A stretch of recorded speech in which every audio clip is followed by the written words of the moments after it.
A rusted key slipped from the old man's shaking hand and landed in the dry dirt between rows of lifeless trees. Nobody moved. The wind carried dust across the empty orchard while nearly 30 people stood behind the fence, waiting for the young buyer to realize he had made the biggest mistake of his life. "This land hasn't grown a single apple in 12 years, someone whispered. Another man laughed. "He just paid good money for a graveyard." The young black farmer didn't answer. Instead, he bent down, picked up the old iron key, and brushed the dirt from its rough surface. The key was heavy, colder than he expected, and worn smooth from decades of use. A small number was carved into it. 17. The old owner stared at him for a long moment. "If you ever figure out what that opens," he said quietly, "don't tell the people standing behind you." Then he climbed into his dusty pickup truck and drove away without looking back. The crowd laughed even louder. The young farmer slipped the key into his pocket. He looked across nearly 50 acres of dead trees. Twisted branches reached into the gray sky like tired hands. Rotten apples still clung to a few limbs, hard as rocks. Broken irrigation pipes stuck out of the ground. Every step across the orchard sent dry leaves cracking beneath his boots. Nothing about the place looked alive, yet he couldn't stop looking. His name was Elijah Brooks. He was 28 years old. 3 months earlier, he had lost the small farm his father had spent his entire life building. Not because the land was bad, not because they stopped working, because 1 year of drought became 2, then came rising costs, late payments, and finally the bank. Elijah still remembered the morning his father handed over the keys to their farmhouse. The older man's hands had stayed steady, but his eyes never once looked up from the porch floor. "We gave it everything," his father had whispered. That sentence never left Elijah. Now, standing inside another dying farm, he wondered if everyone else was right. Maybe he had just buried the little money he had left. The only thing he owned besides this orchard was an old pickup truck, a toolbox with missing wrenches, and a faded notebook that had belonged to his grandfather. The notebook stayed in the passenger seat everywhere he went. Its pages were filled with short notes. "Never waste rain. Healthy roots hide quietly. The land remembers patience." His grandfather had never written long lessons, only simple sentences. Elijah opened the truck door and picked up the notebook. Dust covered its leather cover. He flipped to a random page. One sentence stared back at him. "Dead trees still speak," he frowned. "What does that even mean?" There was no answer, only silence. That evening he walked every row before the sun disappeared. He counted trees, broken pipes, collapsed fences, animal tracks. Some trunks were completely dead. Others looked different. One tree still carried tiny green leaves hidden behind dry branches.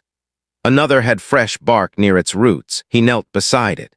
His fingers touched cool soil. That surprised him. Everything around it was dry. Why wasn't this spot? He pushed a little deeper into the dirt. The ground became darker, moist. He stopped digging. Something wasn't right. Before he could investigate further, headlights rolled toward the orchard. 3 pickup trucks pulled onto the dirt road. The same men who had laughed earlier climbed out. One of them smiled. "You still have time," he called. "We'll buy it from you."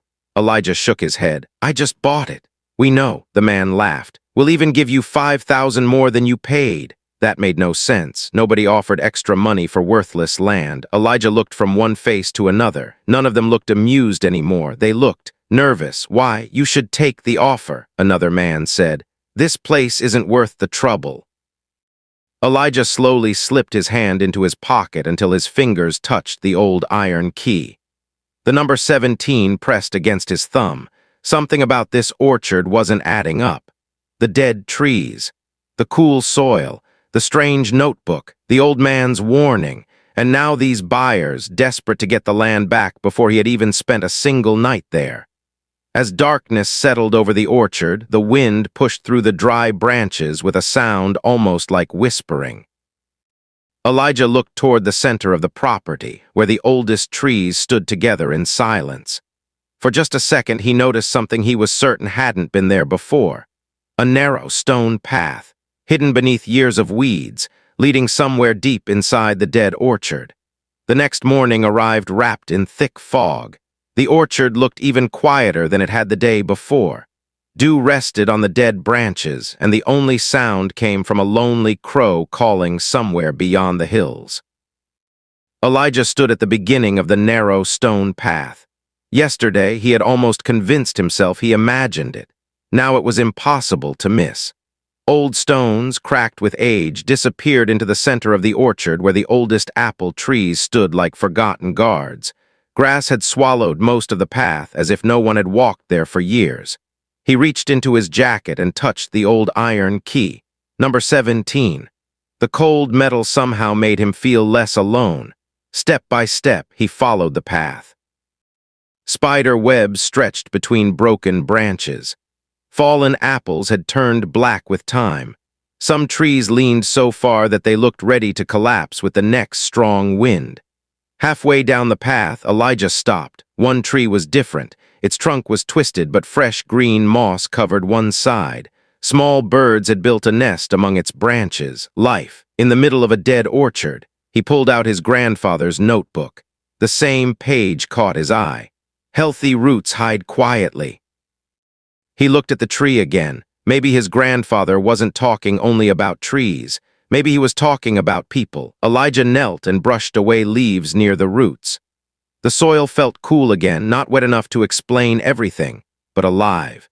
He dug carefully with his hands until his fingers struck something hard.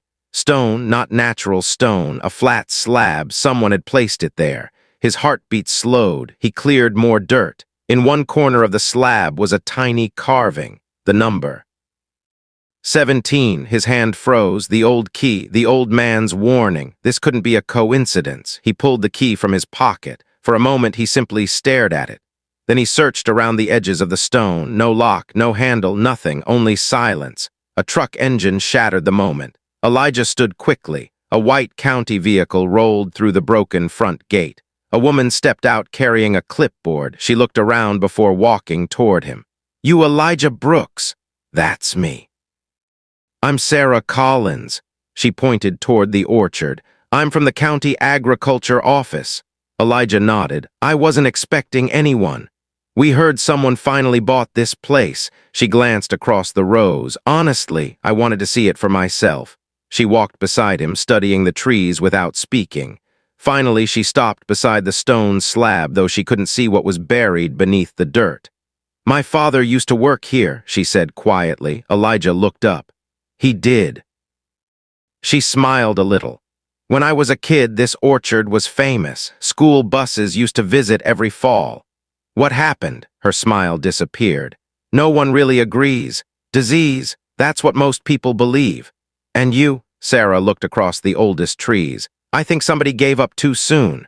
Those words stayed with Elijah long after she left. Somebody gave up too soon. That afternoon, he inspected irrigation lines one by one. Most were broken. Some had been ripped out on purpose. That didn't make sense. Why destroy pipes that could have been repaired?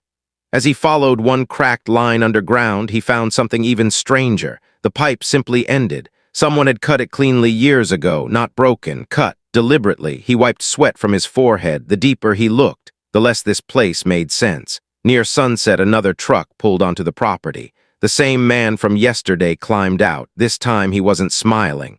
"I'll double my offer." Elijah folded his arms. "You really want dead trees? They're not worth what you're thinking. You don't know what I'm thinking." The man hesitated. For the first time, he seemed unsure. "You've been digging." Elijah didn't answer. The man's eyes drifted toward the center of the orchard, toward the old trees, toward the hidden stone. Then he looked back at Elijah. "If I were you," he paused, "I'd stop asking questions." He climbed back into his truck and drove away in a cloud of dust. Elijah watched until the tail lights disappeared. His heart beat a little faster now, not from fear, from certainty. Someone wanted this orchard, not because of the apples, not because of the land, because of something hidden beneath it. As the sun slipped below the horizon, golden light stretched across the silent rows. Elijah walked back to the stone slab carrying a shovel. He brushed away the remaining dirt until every edge appeared. This time he noticed something he had missed before. A narrow metal ring lay almost invisible against the stone. A handle. His grip tightened. He pulled with all his strength. At first, nothing happened. Then came the sound, a deep scrape of ancient stone moving against stone. Cold air rushed upward from the darkness below, and somewhere beneath the orchard, something echoed. Cold air rolled out of the opening like the orchard had been holding its breath for years. Elijah stepped back. The sound from below had stopped, but the silence that followed felt even heavier. He lifted his flashlight from the truck, aimed its beam into the narrow opening, and saw old stone steps disappearing into darkness.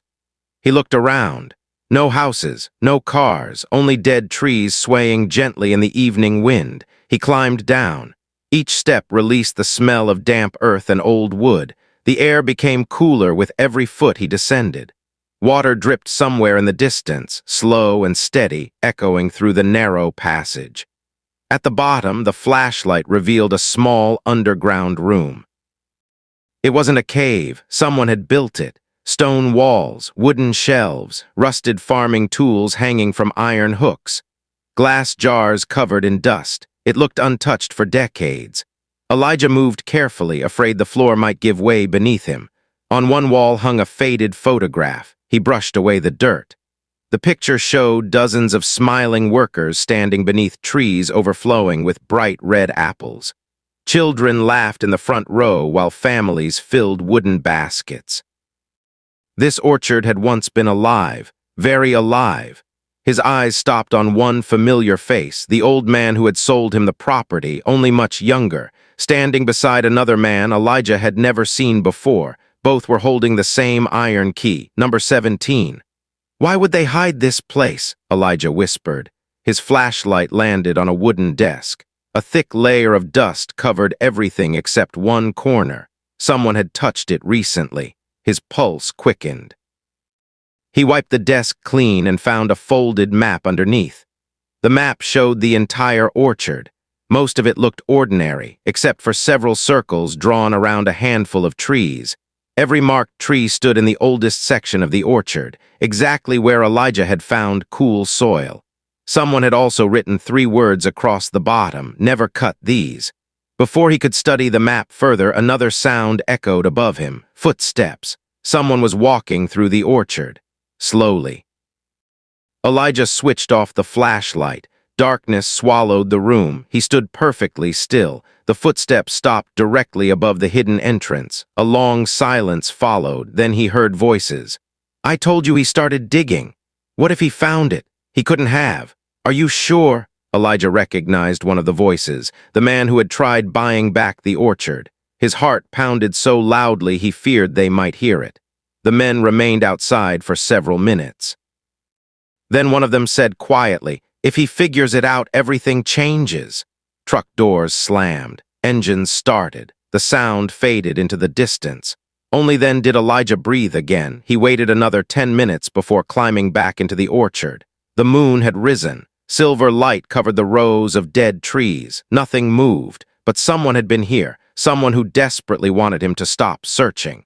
The next morning, Elijah drove into town carrying the old photograph and the map. His first stop was the small public library. An elderly librarian adjusted her glasses as she looked at the photograph. "I haven't seen this place like this in years. You know this orchard? Everyone did. What happened to it?" She looked toward the window before answering. "The newspapers blamed disease. And the truth," she lowered her voice. "My husband worked there." Elijah leaned forward. "He always said the trees weren't dying." "They weren't." She slowly shook her head. "He believed someone wanted people to think they were." Elijah frowned. "Why? I never knew." She opened an old archive book filled with newspaper clippings. One headline caught Elijah's attention immediately. "Historic orchard suddenly closed after record harvest." He blinked. Record harvest? That made no sense. If the orchard produced a record harvest, why did it close immediately afterward? Another article mentioned the owner refusing several offers from large farming companies just months before the shutdown. Then, nothing, no follow-up, no explanation, almost as if the story had simply disappeared. As Elijah thanked the librarian and stepped outside, he noticed a black pickup parked across the street. The driver wore sunglasses. The engine was already running. The truck pulled away the moment Elijah looked at it. He hurried back to his own pickup. Something was tucked beneath the windshield wiper. A plain white envelope. No name, no stamp. Inside was a single piece of paper, only one sentence. Some roots should never be uncovered. No signature, no explanation, just those words. Elijah looked toward the road. The black pickup was already gone. He folded the note carefully and slipped it inside his grandfather's notebook. For the first time since buying the orchard, he realized this was no longer just about saving dead trees. Someone had hidden the truth for years. Someone was still protecting that secret, and whatever was buried beneath those old roots, people were willing to threaten a stranger just to keep it buried. The note stayed in Elijah's pocket for 3 days. He read it every morning before walking into the orchard. Some roots should never be uncovered. The words were meant to frighten him. Instead, they made him ask a different question: who was still protecting a secret buried beneath trees everyone believed were dead? Before sunrise on the 4th day, he carried a shovel, the old map, and his grandfather's notebook to the center of the orchard.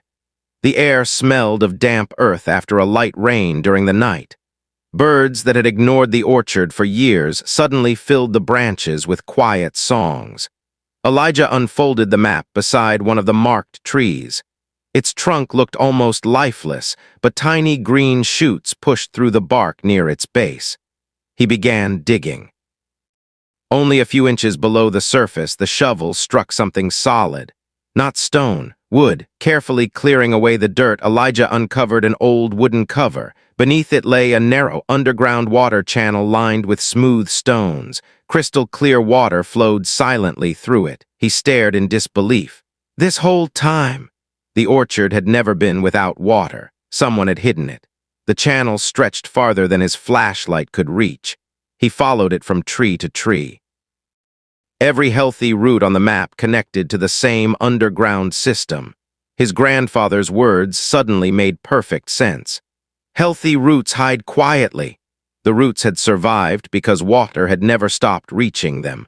Only the surface pipes had been destroyed. Someone had wanted the orchard to look dead. That afternoon, Sarah Collins returned. She found Elijah standing beside the open channel. For a long moment, she said nothing. Then she whispered, "I knew it." "You knew about this?" "My father told me stories when I was little." She knelt beside the flowing water. "He always believed there was an old irrigation system built long before modern pipes. Why didn't anyone look for it? They stopped believing." Her answer hung in the air, not because it explained everything, because it explained people. When enough years pass, hope becomes expensive. Later that evening, they searched county records together. In a dusty storage room behind the agriculture office, Sarah found a forgotten wooden box labeled with the orchard's original name. Inside were handwritten reports dating back almost 50 years. One report caught Elijah's attention immediately. The final page had never been signed. It read, "The underground spring continues producing enough water for every tree. Closing this orchard would have nothing to do with the harvest. Other interests are involved." The next pages were missing, torn out. Someone had removed them. Sarah looked up slowly. This wasn't an accident. No, it was covered up. Before Elijah could answer, his phone rang. Unknown number. He answered cautiously. A calm voice spoke. "You've already found more than you should." The line went silent for a second, then the voice continued. "Sell the orchard." Elijah didn't respond. "You'll save yourself a lot of trouble." Click. The call ended. Sarah looked at him. "They know." Elijah nodded. "They've known from the beginning." The following morning, he made the biggest decision since buying the orchard. Instead of hiding the discovery, he started repairing it. One broken stone at a time, he cleared fallen branches, opened blocked channels, removed years of packed mud. The work was slow, painfully slow. Some days he repaired only a few feet. Some evenings he wondered if he was wasting his time. Then something changed. 1 week later, tiny green buds appeared on another row of trees, then another, then another. The change wasn't dramatic. Most people would have walked right past it, but Elijah noticed every leaf, every fresh branch, every sign of life. One afternoon, the same men who had laughed on the day he bought the orchard stopped their trucks outside the gate. This time, nobody laughed. They watched silently as workers hired by Elijah carefully cleaned old irrigation channels. The leader stepped forward. "You've done enough." Elijah wiped dirt from his hands. "I've barely started." The man looked toward the growing trees. His confident smile was gone. "You don't understand what you're getting into." Elijah closed his grandfather's notebook and slipped it into his back pocket. For the first time, he smiled. "No," he said quietly, "I think I finally do." Behind him, a gentle breeze moved through branches that had stood silent for years. The sound was soft, but it no longer sounded like dead trees. It sounded like an orchard slowly waking up. Morning sunlight poured across the orchard 18 months later, and for the first time in years, the trees cast shadows filled with leaves instead of empty branches. The air smelled different. Fresh blossoms floated on the breeze, bees moved from flower to flower, and the same birds that once avoided this place now filled the orchard with song. Elijah stood quietly beneath the oldest tree, holding the worn leather notebook that had belonged to his grandfather. Its pages were stained with dirt, water, and months of hard work. He slowly turned to the final blank page. Then, with a steady hand, he wrote only one sentence. "The land remembers patience." He closed the notebook with a smile. Behind him, trucks rolled through the front gate, but they weren't buyers anymore. They were families, teachers, children, local reporters, people who had heard that the orchard everyone had called dead was producing fruit again. The parking area filled quickly. Children laughed as they raced toward rows of bright red apples hanging from healthy branches. Parents stopped to take pictures. Older farmers walked slowly through the trees, touching the bark with quiet disbelief. One gray-haired man shook his head. "I've lived here 60 years. I never thought I'd see this place alive again." Elijah simply smiled. He didn't feel the need to explain everything. Some stories were better seen than told. Near the entrance, Sarah placed copies of the restored historical records on a small wooden table. After months of searching, the missing pages had finally been found inside an old county storage building that was being renovated. The reports confirmed what Elijah had suspected all along. The orchard had never died naturally. Years earlier, powerful buyers had wanted the land for commercial development. When the original owners refused to sell, the visible irrigation system had been quietly destroyed. Without water on the surface, the trees slowly appeared to die. People assumed nature had won. In reality, greed had simply been patient. But the underground spring had never stopped flowing, neither had the roots. As newspapers published the full investigation, many people apologized to the families who had spent years protecting the orchard's reputation. Others stayed silent. Some truths were uncomfortable. The men who had tried so hard to buy the land disappeared from public view. Elijah never celebrated that. Holding on to anger would only poison the future he had worked so hard to grow. Instead, he focused on the harvest. That autumn became the largest harvest the orchard had seen in almost 2 decades.